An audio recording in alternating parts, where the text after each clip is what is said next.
स्वर्णोदयदीप्तिम् अखिलभुवन चैतन्य प्रसारम्। నమస్కారం, మన ధర్మం కార్యక్రమానికి స్వాగతం. ఇవాటి మన ధర్మం కార్యక్రమంలో మన ధర్మ సందేహాలను నివృత్తి చేసేందుకు మనతో పాటు ఉన్నారు ప్రముఖ ఆధ్యాత్మికవేత్త, ధర్మశాస్త్ర నిపుణులు, మనందరికీ సుపరిచితులైనటువంటి ఆచార్య కాకునూరి సూర్యనారాయణమూర్తి గారు. గురుగారు నమస్కారం. నమస్కారం అమ్మాయి. గురుగారు, ఇవాటి మన ధర్మం కార్యక్రమంలో మొదటి ధర్మ సందేహం ఏంటంటే నామజపం, మంత్రజపం ఈ రెండింటి మధ్య భేదం ఏమిటి? ఏది లాభదాయకం? నామజపం, మంత్రజపం రెండూ లాభదాయకమే. కానీ సమయాన్ని, సందర్భాన్ని, గురువు ద్వారా మనం మంత్రాన్ని స్వీకరించామా లేదా అనే విషయాన్ని, మనం ఏ ప్రమాణంలో శుద్ధిని కలిగి ఉన్నాం అనేటటువంటి విషయాన్ని కూడా ఆధారం చేసుకొని నామజపం, మంత్రజపం అనే రెండింటిని ఏదో ఒక దారిని అనుసరించవలసి ఉంటుంది. రెండు ఒకటి కావు. నామజపం పరమాత్ముడికి సంబంధించిన గుణగణాలను కీర్తించే, లక్షణాన్ని స్ఫురింపజేసే, పౌరాణికోక్తమైన అద్భుతమైన ఒక శబ్ద అక్షర సముదాయం, ధ్వనికి సంబంధించిన అంశం. నమఃశివాయ, శ్రీమాత్రే నమః, గం గణపతయే నమః, విష్ణవే నమః, ఓం నమో వెంకటేశాయ ఇవన్నీ నామములు జపం చేసినప్పుడు నామ జపంగా పరిణమిస్తాయి. మంత్రం అనేసరికి బీజాక్షరములతో కూడుకొని ఉంటుంది. అక్షమాలికోపనిషత్తు అనే పేరు గల ఒకానొక ఉపనిషత్తు అక్షరం నాశనము లేనటువంటిది అని అర్థం. ఆ అక్షరానికి ఉన్నటువంటి ప్రయోజనాన్ని దేవతారూపంతో అనుబంధింపజేసి మనకు ఒక శస్త్రం వలె అందిస్తుంది. ఐం ఇది ఒక బీజాక్షరం, వాగ్బీజం, ఇది మంత్రం. క్లీం కామరాజ బీజం, మన్మథ బీజం అక్షరం, మంత్రం. అం బ్రహ్మ బీజం, సృష్టికి మూల కారణం, మంత్రం. మంత్ర జపం అనేసరికి ప్రతి మంత్రానికి 6 అంగములు ఉంటాయి, షడంగములు. అంగన్యాసము, కరన్యాసము అంటే ఆ మంత్ర రూపాన్ని ఆరోపితం చేసుకోవడం. కనిష్ఠికాభ్యాం నమః, తర్జనేభ్యాం నమః, మధ్యమాభ్యాం నమః, ఇలా అన్ని అక్షరాలు మనం చెబుతూ ఇది కరన్యాసము. అంగన్యాసము పాదముల నుంచి శిరస్సు వరకు ఆ మంత్రాన్ని, మంత్రాధిష్టాన దైవరూపాన్ని ఆరోపితం చేసుకోవడం. 6 అంగములలో ఇవి 2. కరన్యాసము, అంగన్యాసము, కీలకము, కవచము, శక్తి, ధ్యాన శ్లోకం, మిగతా 4. రామాయణంతో ప్రారంభం చేస్తే భగవద్గీత వరకు ఇవన్నీ మహామంత్రాలుగా చెప్పినటువంటి మంత్రశాస్త్రం. వీటికి కూడా మంత్రము, కీలకము, కవచము, అర్గళము ఈ విధంగా వివిధ రూపాలలో ఒక్కొక్క దైవానికి ఒక్కో విధంగా ఉండే మంత్రాంగములు 6 షడంగములుగా బోధించింది. అలాంటప్పుడు మంత్రం గురుముఖత మనం స్వీకరించాలి. మంత్ర జపం చెయ్యాలి అంటే ఉచితమైన ఒక స్థలం, ప్రశాంతంగా ప్రత్యేకంగా ఉండే చోటు, సంకల్పంతో కూడుకున్న విధానం, ఆచమనం చేయడం కోసం నీరు, కాళ్ళు కడుక్కోవడం, దేహశుద్ధి, అంతఃశుద్ధి, మనశ్శుద్ధి, భావశుద్ధి ఇవన్నీ ఉన్నప్పుడు మంత్రజపం కుదురుతుంది. మంత్రజపం చేయడానికి నిర్ణీతమైన సమయాలు ఉంటాయి. కానీ నామజపం చేయడానికి ఏ సమస్య లేదు. భక్తిని ఆధారం చేసుకున్న నేటి కాలపు సమాజం నామజపం చేస్తే ఎక్కువ ప్రయోజనం సాధించగలుగుతుంది. ఉద్యోగం కోసం ప్రయాణం చేసే సమయంలో ఏదో వాహనంలో కూర్చున్నారు, బస్సులో కూర్చున్నారు, వృథా కాలక్షేపం ఎందుకు? నామజపం, ఓం నమః శివాయ, ఓం నమః శివాయ మనస్సులోనే, గం గణపతయే నమః మనస్సులోనే. వాహనం నడుపుతున్నారు, నామస్మరణ మనస్సులోనే. కనుక 2 ఒకటి కావు.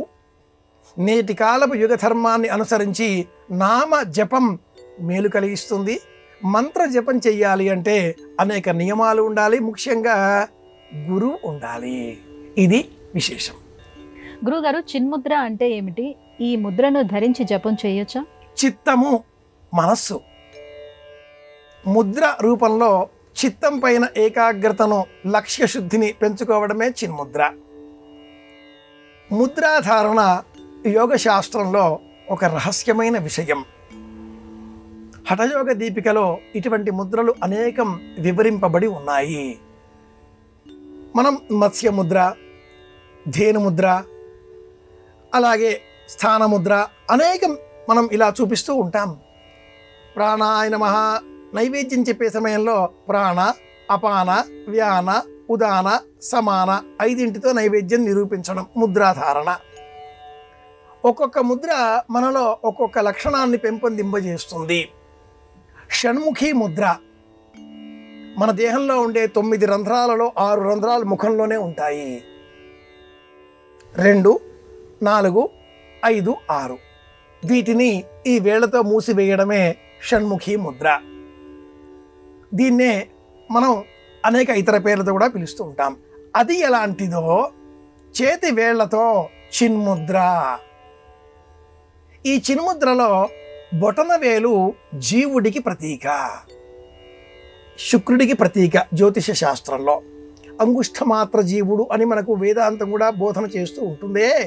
గెలిచాం అంటే ఇలాగే చూపిస్తాం కదా. నేను, అహం పెంచుతుంది శుక్రుడు.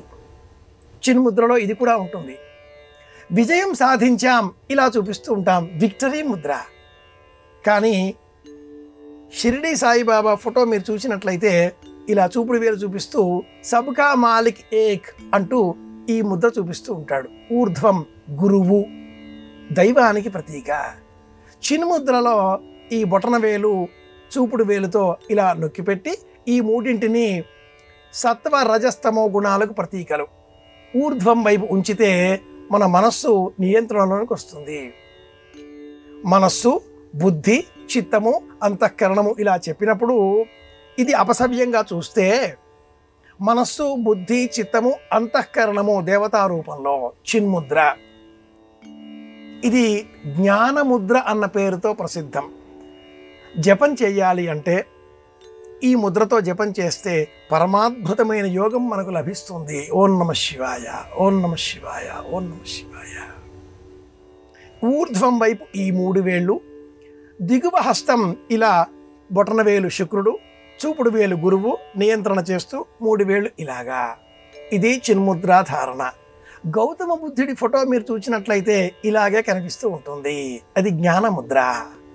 ఈ ముద్రాధారణతో ఓం నమః శివాయ. సంఖ్య పైన మనం మమకారం పెంచుకోకూడదు. నేను 10 లక్షలు జపం చేశా, 25 లక్షలు జపం చేశా అని చెబుతూ ఉంటారు. అవన్నీ కూడా వేళాకోళంగా నవ్వవలసినవేనే. కానీ ఇలా మనసులో పెట్టుకొని ఒక్కసారి చెబితే 100 సార్లు చెప్పినట్టే అన్నట్లుగా ఓం నమః శివాయ, ఓం గం గణపతయే నమః.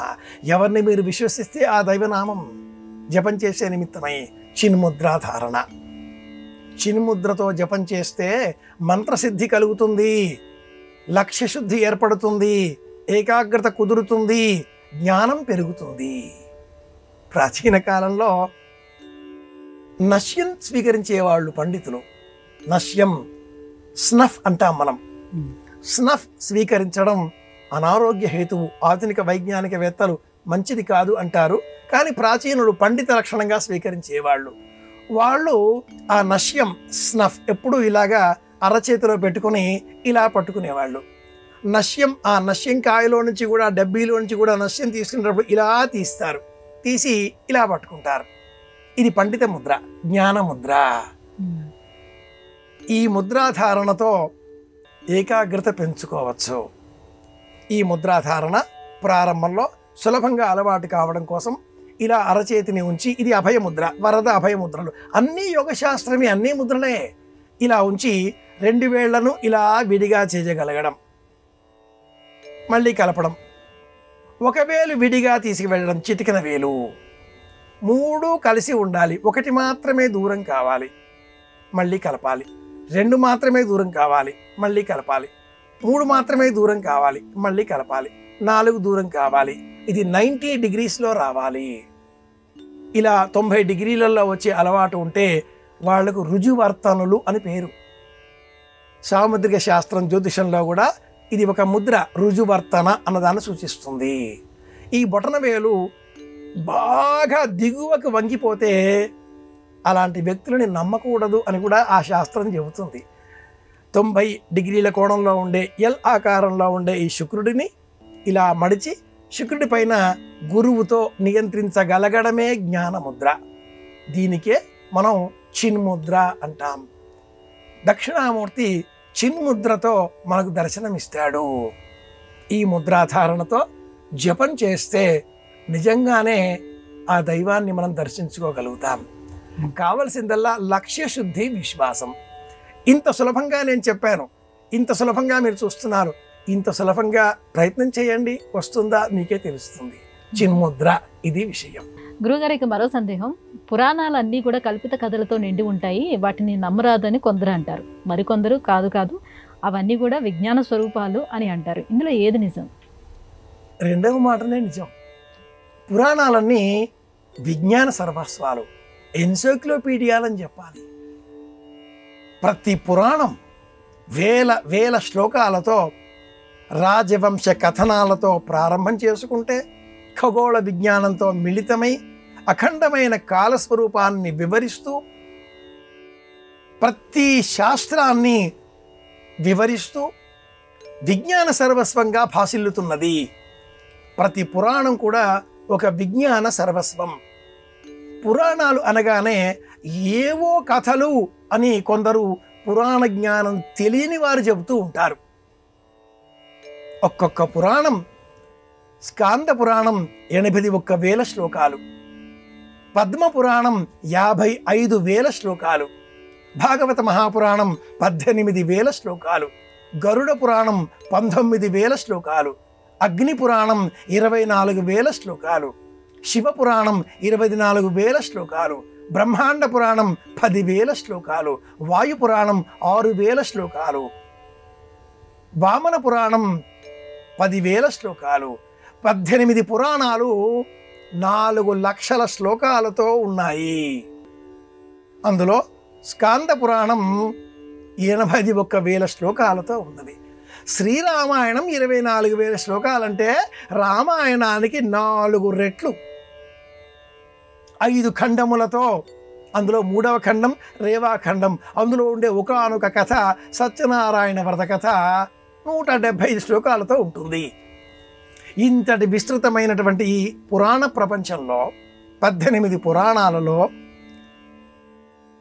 ఖగోళ విజ్ఞానం, ఆయుర్వేదం, ప్రతిష్టా విషయాలు, మానవ వ్యక్తిత్వ వికాస విధానాలు, జీవక్రమ పరిణామ సిద్ధాంతం, ఈనాటి కాలంలో సైన్స్ ఏవైతే కనుక్కుంటున్నదో ఆ కనుక్కునే ప్రతి విషయానికి సంబంధించిన మూలం పురాణాలలో ఉంది. పురాణ జ్ఞానం లేకుండా వేదం కూడా ఎవరూ చదవరు. వేదం చదవాలి అన్నా, లేక వేదాంగ శాస్త్రాలు, శిక్ష, వ్యాకరణం, ఛందం, నిరుక్తం, జ్యోతిషం, కల్పం, ఈ 6ంటికి వేదాంగములు అని పేరు. అలాగే వీటితో పాటుగా ఇతర అనేక విద్యలను ఏది చదవాలి అన్నా పురాణ జ్ఞానం తప్పనిసరి. పురాణ జ్ఞానం లేకపోతే చదువుకున్న చదువు అర్ధరహితం. గాథానారాశంసి ప్రీణాతి అని వేదంలోనే పురాణాల ప్రస్తావన ఉన్నది. హరిశ్చంద్రుడు పురాణాలలో చదువుకుంటూ ఉంటాం. మార్కండేయ పురాణంలో ఉన్న కథ ప్రవరుడు, వరూతుని, మనుచరిత్ర అంతా కూడాను. కనుక పురాణాలు చదివితే హరిశ్చంద్రుడు వేదంలో, హరిశ్చంద్రుడు ఉపనిషత్తులలో, హరిశ్చంద్రుడు పురాణాలలో. అపారమైన వేద జ్ఞానాన్ని సామాన్యులకు కూడా అర్థం అయ్యే విధంగా కథల రూపంలో ఉన్న కారణం చేత పురాణ విజ్ఞానాన్ని ఏవో కల్పిత కథలు అని కొందరు చెబుతూ ఉంటారు. ఆ మాట విశ్వసించకూడదు. అలా అన్నవారికి పురాణ జ్ఞానం లేదు. పురాణాలు చదివితే ఆ పురాణాలలో ఉండే ప్రతి కథ అఖండమైన విజ్ఞానిక అంశాలతో కూడుకుని ఉన్న ఖగోళ అంశాన్ని తెలియజేస్తుంది. నరకాసురుడి కథ ఏదో పురాణం కథ అంటూ ఉంటారు, అది ఖగోళ విజ్ఞానానికి సంబంధించినది. మార్కండేయ పురాణం, దేవీ సప్తతి, మనం సప్తశ్లోకి అని చెప్పుకునేటువంటి శ్లోకాలు 7 కానీ లేదా 700 శ్లోకాలతో ఉండేటటువంటి ఆ 13 అధ్యాయాల సప్తశతి కానీ, ఇది మార్కండేయ పురాణ అంతర్గతం. అద్భుతంగా మనమంతా పారాయణం చేసేటటువంటి శ్రీరామాయణ కథ బ్రహ్మాండ పురాణంలోనిది కదా, కనుక పురాణ జ్ఞానం ఉండాలి. ఇది విశేషం. గురువుగారు, పంచకరహితమైన ముహూర్తాన్ని గృహప్రవేశం సమయంలోనే మనం స్వీకరించాలి, అనుసరించాలి అని చెప్తారు. ఇంతకీ పంచకరహితం అంటే ఏంటి? పంచకరహితము అంటే ఇది జ్యోతిష శాస్త్ర ముహూర్త సంబంధితమైనటువంటి విషయం. తిథి, వారం, నక్షత్రం, లగ్నం, ఈ 4 సంఖ్యలను కలిపి 9 చేత భాగించాలి. 9 గ్రహ సంఖ్యకు ప్రతీక, పూర్ణ సంఖ్య. నక్షత్రాలు 27. అశ్విని మొదలుగా ముహూర్తం ఉన్న రోజున నక్షత్రం ఏ సంఖ్యతో ఉన్నది అనేది. కృత్తిక నక్షత్రం అనుకుంటే 4వ సంఖ్య అవుతుంది. 3వ సంఖ్య అశ్విని, భరణి, కృత్తిక. రోహిణి 4, రేవతి 27, ఇలా ఆ నక్షత్ర సంఖ్య. వారం ఆదివారంతో ప్రారంభం చేయాలి. అలా తిథి పాడ్యమి, సప్తమి, దశమి సంఖ్యలోనే మనం ఆ తిథి గుర్తుపెట్టుకోవచ్చు. లగ్నం ఉదయాదిగా ఉండే లగ్న సంఖ్య. ఇలా మనం అన్నింటినీ కూడి 9 చేత భాగిస్తే శేషం 1 రాకూడదు. ఇది యోగ పంచకం అనే పేరిట లేదా పంచక రహితం అనే పేరిట 2 వేరే వేరే అంశాలు. పంచక రహితం చేయడంలో మొదటి మెట్టు 1 రాకూడదు. ఆ ముహూర్తం విఘ్నమవుతుంది, ఆ కార్యక్రమం ఇల్లు పూర్తి కాదు. ఇక మిగిలిన 5 2 రాకూడదు. 6, 7, 8 ఇలా ఆయా నక్షత్రాలకు సంబంధించి, స్థానాలకు సంబంధించి రోగపంచకం, రాజపంచకం అనే పేర్లతో ఈ 5 జ్యోతిష శాస్త్రం వివరిస్తుంది. కనుక పంచకరహితం అంటే తిథి, వారం, నక్షత్రం, లగ్నం ఈ సంఖ్యలను కూడి 9 చేత భాగిస్తే వచ్చేటటువంటి శేషానికి సంబంధించిన జ్యోతిర్విజ్ఞాన అంశం. ఇది ఈనాటి కాలంలో ఎవరు అంతగా పాటించడం లేదు. ఇది చెప్పుకోవాలి. ఈ గృహప్రవేశ, గృహారంభానికి సంబంధించి వృషభ కలశము, అలాగే కలశ చక్ర శుద్ధి, వృషభ చక్ర శుద్ధి వీటిని మాత్రమే చూస్తున్నారు. గురుగారు, చాతుర్మాస్య సమయంలో పాలు లేదా పాలతో తయారు చేసినటువంటి పదార్థాలను స్వీకరించకూడదా? ఇంతకీ చాతుర్మాసం ఎప్పుడు ప్రారంభమవుతుంది, ఎప్పటి వరకు ఉంటుంది? చాతుర్మాస్య అనగానే అందులోనే అర్థమవుతుంది 4 నెలల కాలం అని చెప్పేసి. వర్షారంభ సంరంభంతో ఆషాఢమాసం శుక్లపక్షం ఏకాదశితో ప్రారంభం అయ్యేటటువంటి ఈ చాతుర్మాస్య నియమావళి కార్తీక మాసం శుక్లపక్షం ఏకాదశితో పరిపూర్ణమవుతుంది. ఆషాఢ శుద్ధ ఏకాదశి మొదలుగా శ్రావణ శుద్ధ ఏకాదశి వరకు 1 నెల, ఏకాదశి నుంచి ఏకాదశి వరకు నెల ప్రమాణాలు లెక్క పెట్టుకోవాలి. ఈ మొదటి నెలలో ఆకుకూరలు తినకూడదు. శ్రావణ శుద్ధ ఏకాదశి మొదలుగా భాద్రపద శుద్ధ ఏకాదశి వరకు పాల ఉత్పత్తులు వీటిని స్వీకరించకూడదు. అలాగే భాద్రపద శుద్ధ ఏకాదశి మొదలుగా ఆశ్వీజ శుద్ధ ఏకాదశి వరకు పెరుగును స్వీకరించకూడదు. ఆశ్వీజ శుద్ధ ఏకాదశి మొదలుగా కార్తీక శుద్ధ ఏకాదశి 4వ నెల, 4వ మెట్టు.